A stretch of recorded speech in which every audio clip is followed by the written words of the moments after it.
আসসালামু আলাইকুম ওয়া রাহমাতুল্লাহি ওয়া বারাকাতুহু। সম্মানিত মুসলিম ভাই ও বোনেরা, এক মুসলমান অপর মুসলমানের হক অধিকার কয়টি আমরা জানি, তবে আমরা আজকে জানব এক মুসলমান অপর মুসলমানের প্রতি হারাম কয়টি জিনিস।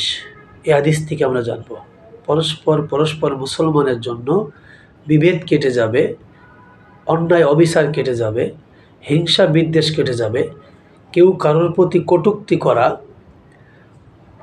এক মুসলমান আর অপর মুসলমানের হিংসাত্মক কথা বলা, অপমান করা, এগুলো কেটে যাবে যদি আমরা এই হাদিসগুলো জানি ইনশাআল্লাহ। তো আসুন হাদিসের দিকে।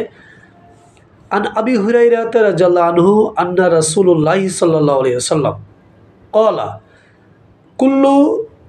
কুল্লুল মুসলিমি আলা মুসলিমিন হারামুন দামুহু ওয়া ইরজুহু ওয়া মালুহু।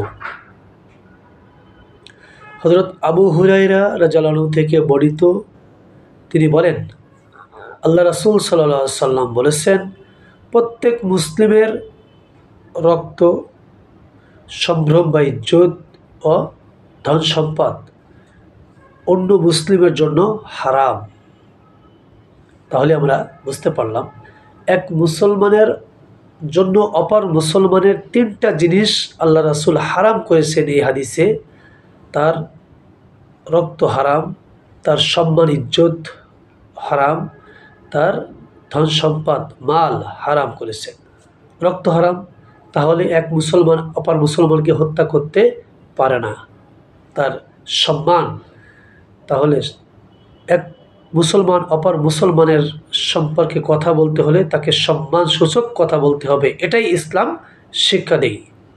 আর এক মুসলমান অপর মুসলমানের মাল ধন সম্পদ লুণ্ঠন করতে পারে না, হারাম। তাহলে আমরা যদি এই হাদিসের উপরেও আমল করি, পৃথিবীর অশান্তি, বিশৃঙ্খলা, ধন সম্পদ নিয়ে, জীবন নিয়ে, সম্মান নিয়ে হানাহানি আর হবে না ইনশাআল্লাহ। আল্লাহ রাব্বুল আলামিন আমাদেরকে এই হাদিসের উপর আমল করার তৌফিক দান করুন, আমিন। হাদিসটি সহিহ বুখারী 5144, সহিহ মুসলিম 2563 নম্বর হাদিস। আল্লাহ রাব্বুল আলামিন এই হাদিসের উপর আমল করার তৌফিক দিন, আমিন। আসসালামু আলাইকুম ওয়া রাহমাতুল্লাহ।